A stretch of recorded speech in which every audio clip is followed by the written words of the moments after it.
Alhamdulillahillazi anzalal Qur'an hudan linnas wa bayyinatin minal huda wal furqan.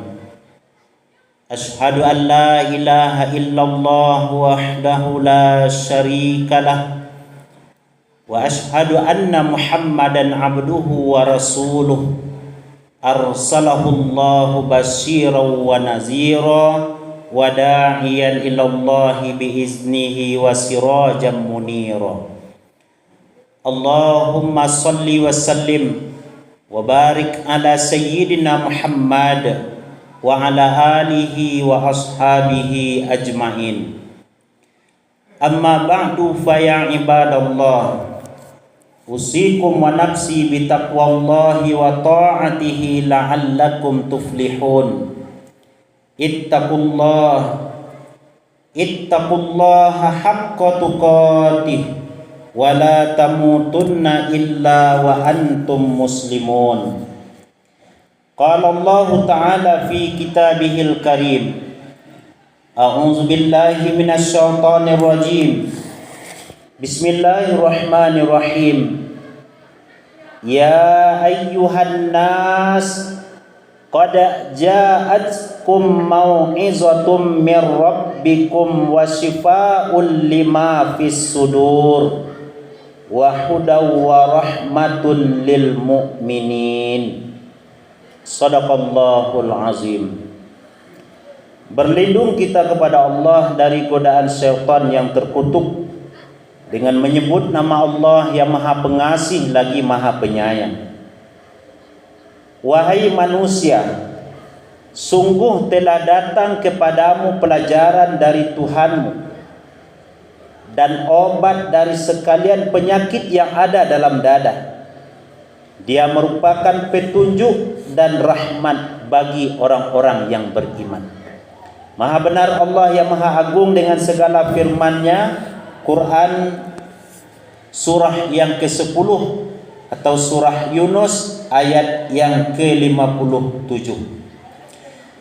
Ma'asyiral muslimin jamaah Jumat rahimani wa rahimakumullah.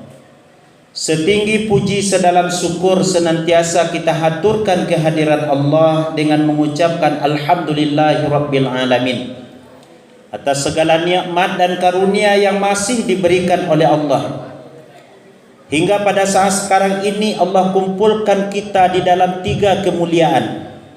Pertama, kemuliaan di dalam rumah Allah. Kedua adalah kemuliaan di hari Jumat. Yang ketiga, kemuliaan kita berada di 10 hari pertama bulan Zulhijjah. Maka ketika Allah hadirkan kepada kita kemuliaan, manfaatkanlah kemuliaan itu dengan meningkatkan takwa kita kepada Allah Subhanahu wa taala. Mudah-mudahan Allah senantiasa menjadikan kita dengan sebab meningkatkan ibadah kepada Allah sebagai abdan syakura, hamba yang selalu bersyukur kepada Allah. Amin ya rabbal alamin. Salawat dan salam kepada Rasulullah Muhammad sallallahu alaihi wasallam dengan mengucapkan Allahumma salli ala sayyidina Muhammad wa ala ali sayyidina Muhammad.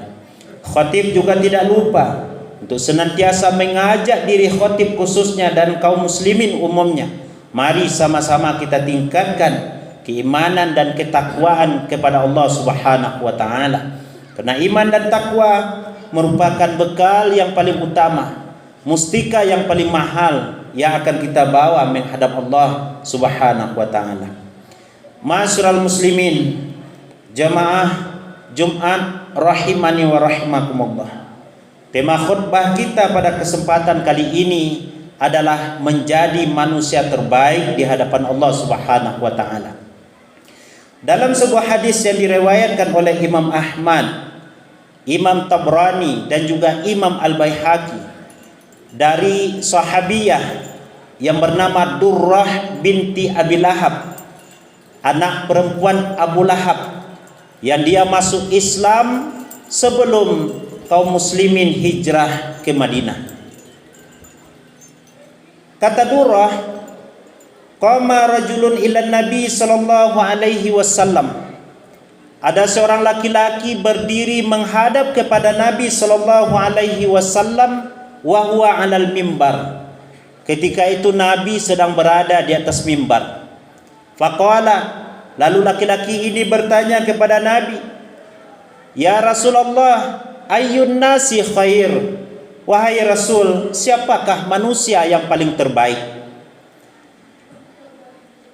Faqala, lalu Nabi SAW menjawab, khairun nas, manusia yang paling terbaik, kata Nabi, yang pertama adalah aqra'uhum lil Quran, orang yang paling qari dengan Al-Quran, orang yang paling pandai dengan Al-Quran, orang yang paling memahami isi Al-Quran. Ini orang yang paling terbaik.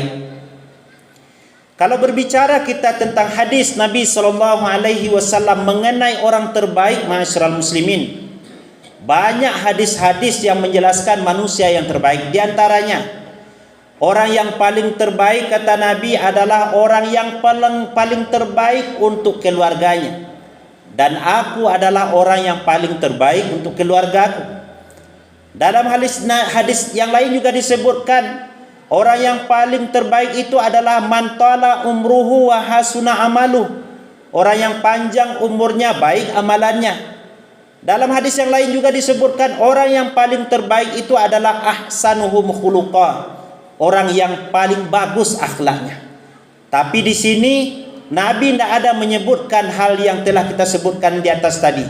Tapi Nabi menyebutkan yang pertama orang yang terbaik adalah aqra'uhum lil Quran, orang yang paling paham, paling mengerti, paling pandai, paling mengamalkan Al-Quran. Karena tugas kita ma'asyiral muslimin, pertama dengan Al-Quran adalah belajar.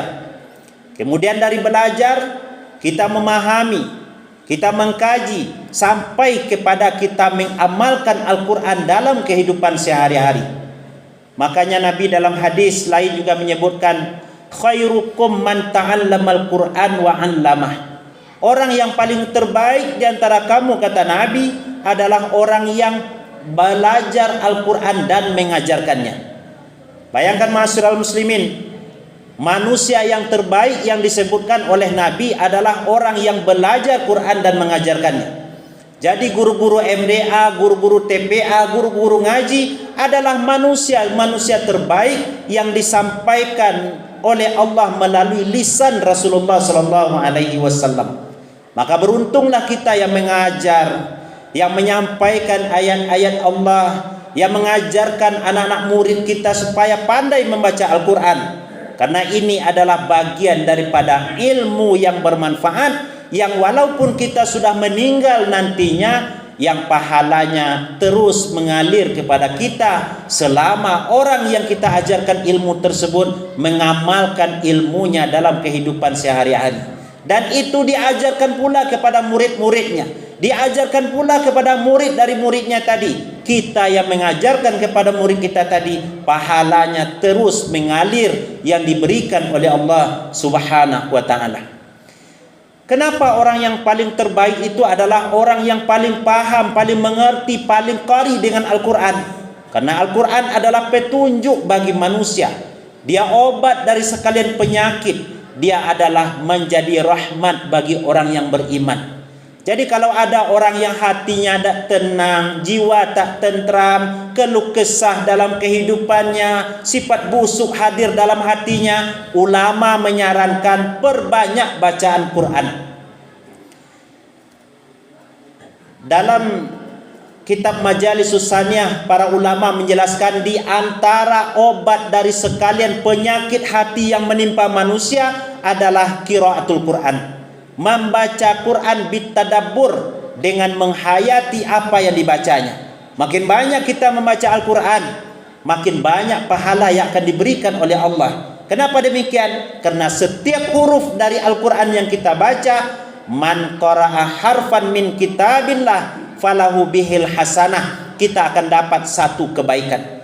Satu kebaikan itu dikalikan dengan 10, maka menjadi 10. La aqulu alif lam mim harfun, kata Nabi, saya tidak mengatakan alif lam mim itu satu huruf. Walakin alifun harfun, tapi ada alif satu huruf, lam satu huruf, mim satu huruf. Alif lam mim yang kita baca, maka mendapatlah kita 30 kebaikan pahala di sisi Allah Subhanahu wa taala. Apalagi kita rutin membaca Al-Qur'an, pagi, siang, sore, malam rutin membaca Al-Quran, walaupun tak banyak tapi rutin. Inilah amalan yang dicintai oleh Allah. Nabi mengatakan, ahabbul a'mal ilallah adwamuha wa in qalla.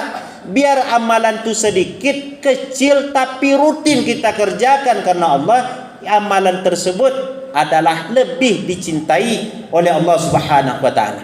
Ini yang pertama, masyarakat muslimin, orang yang paling terbaik kata Nabi, orang yang paling paham dengan Al-Quran. Yang kedua, orang yang paling terbaik kata Nabi adalah wa afqahuhum fi dinillah, orang yang paham dengan agama Allah. Makanya orang yang beriman itu diangkat derajatnya oleh Allah adalah orang yang beriman dan berilmu. Yarfa'illahu allazina amanu minkum wallazina utul ilma darajat. Kenapa demikian? Karena amalan tanpa didasarkan kepada ilmu, bisa-bisa amalan itu mardudah, ditolak oleh Allah Subhanahu wa taala. Amalan yang tidak didasarkan kepada ilmu, maka amalannya bukan membuat dia dekat dengan Allah, tapi justru membuat dia jauh dari Allah.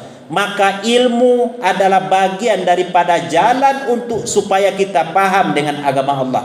Semakin kita paham dengan agama Allah, maka akan semakin kerdil rasanya ketika kita mengangkat tangan kita, Allahu Akbar. Siapa diri kita ini? Maka akan terasa sedikit ilmu kita ketika berhadapan dengan Allah Subhanahu wa taala. Semakin timbul ketundukan, kekusukan dalam ibadah yang kita lakukan. Kenapa demikian? Karena kita paham dengan apa yang kita baca, kita lakukan dalam ibadah yang kita kerjakan. Ini yang kedua, masyarakat muslimin, menjadi manusia terbaik adalah orang yang paham dengan agama Allah. Yang ketiga, orang yang terbaik kata Nabi adalah wa atqahum lillah, orang yang paling bertakwa kepada Allah. Di antara jalan takwa masyarakat muslimin adalah, sekarang kita sedang berada di bulan Zulhijjah. Pengurus masjid menyampaikan tadi tentang banyak kurban di masjid kita ini. Maka bagi kita yang mampu untuk berkurban, lakukanlah berkurban. Lakukanlah berkurban, karena itu adalah jalan ketakwaan kepada Allah. Dan bahkan Allah mengatakan dalam Quran surah Al-Hajj ayat 37, la yanalallaha luhumuha wala dimauha walakin yanaluhu taqwa minkum. Daging kurban, darah kurban, hewan yang kita sembelih darah dan dagingnya tidak sampai kepada Allah. Yang sampai kepada Allah adalah ketakwaan kita yang berkurban tersebut.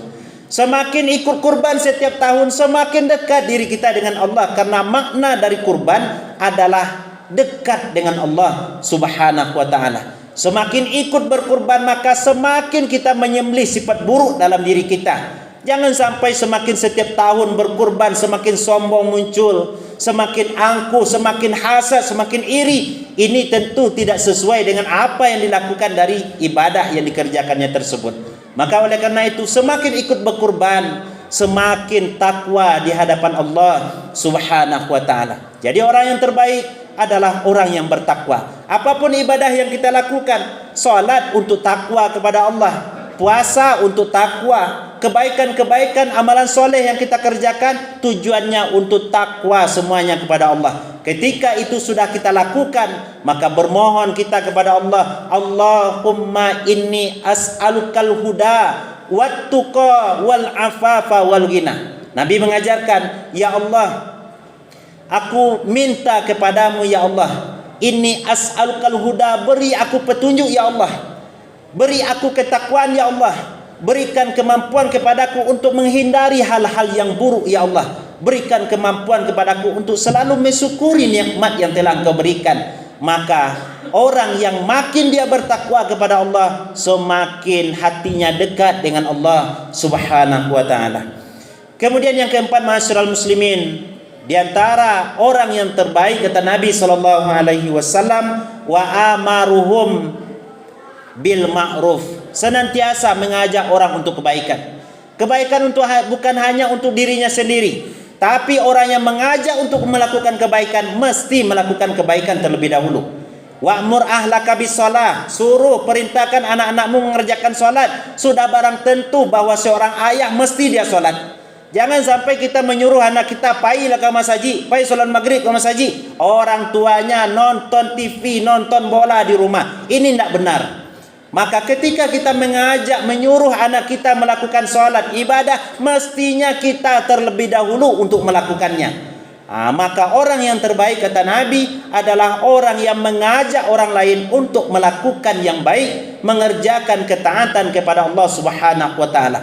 Termasuk nanti di akhirat, ketika manusia sedang dihisab, ada yang hisabnya susah, namun ada yang hisabnya mudah. Di antara yang hisabnya mudah, mereka berdiri di atas gunung. Gunung itu dipenuhi dengan minyak misik. Kemudian mereka itu diberikan ketenangan, kenyamanan sampai hisab selesai ketika itu. Siapakah mereka, wahai Rasulullah? Nabi mengatakan, da'in yad'una ila sholawat. Orang-orang yang mengajak orang lain melakukan sholat, melakukan ibadah, melakukan ketaatan. Jadi amar ma'ruf, mengajak orang melakukan kebaikan, pahalanya besar di sisi Allah. Bahkan kita sebagai umat Rasulullah dikatakan sebagai manusia terbaik, kuntum khaira ummatin, kamu adalah umat yang terbaik. Ta'muruna bil ma'ruf, syarat menjadi umat yang terbaik, kata Allah, adalah ajak orang lain melakukan perbuatan-perbuatan yang ma'ruf. Maka wajar Nabi menyampaikan di sini, orang yang terbaik adalah orang yang mengajak orang lain untuk melakukan sesuatu yang diperintahkan oleh Allah Subhanahu wa Ta'ala. Kemudian masyarakat muslimin yang kelima, orang yang terbaik adalah wa anhahum 'anil munkar, orang yang mencegah dirinya dari perbuatan mungkar, dari perbuatan yang tak baik, dari maksiat kepada Allah. Kita lindungi diri kita, termasuk kita mencegah orang lain untuk tidak melakukan keburukan. Inilah yang disebut dengan mencegah dari yang mungkar. Yang terakhir masyarakat muslimin, kata Nabi dalam hadis ini bahwa orang yang paling terbaik adalah wa awsaluhum lirrahim, orang yang menyambungkan silaturahim. Kita sekarang ini sedang berada di 10 hari pertama bulan Zulhijjah. Tidak ada amalan-amalan yang lebih dicintai oleh Allah melainkan amalan yang dikerjakan di 10 hari pertama bulan Zulhijjah. Sahabat bertanya, ma'asyiral muslimin, walal jihad ya Rasulullah, bagaimana pahalanya dengan jihad? Kalau memang amalan di 10 hari pertama itu yang paling dicintai oleh Allah, walal jihad, ndak yus pahala jihad. Tidak pahala jihad. Pahala jihad bukan apa-apa, belum ada apa-apanya bila dilakukan dengan amalan-amalan 10 hari pertama bulan Zulhijjah. Kecuali pahala jihad, pahalanya besar di sisi Allah. Illa rajulun kharaja binafsihi wa mali, seseorang yang keluar berjihad, membawa jiwanya, membawa raganya, membawa hartanya, kemudian dia gugur di medan perang, tidak kembali lagi, maka itu baru bisa mengalahkan amalan kebaikan di 10 hari pertama bulan Zulhijjah. Dan di antara amalan kebaikan yang mesti kita lakukan di 10 hari pertama bulan Zulhijjah adalah hubungkan silaturahim dengan karib kerabat, dengan famili, dengan kaum muslimin. Kita perkuat persaudaraan kita, karena ini adalah bagian daripada amal soleh yang dicintai oleh Allah Subhanahu wa Ta'ala. Inilah manusia-manusia terbaik. Mudah-mudahan kita yang hadir di dalam rumah Allah ini bisa menjadikan diri kita menjadi manusia yang terbaik versi Allah dan Rasulullah sallallahu alaihi wasallam. Fa'tabiru ya ulil absar la'allakum turhamun.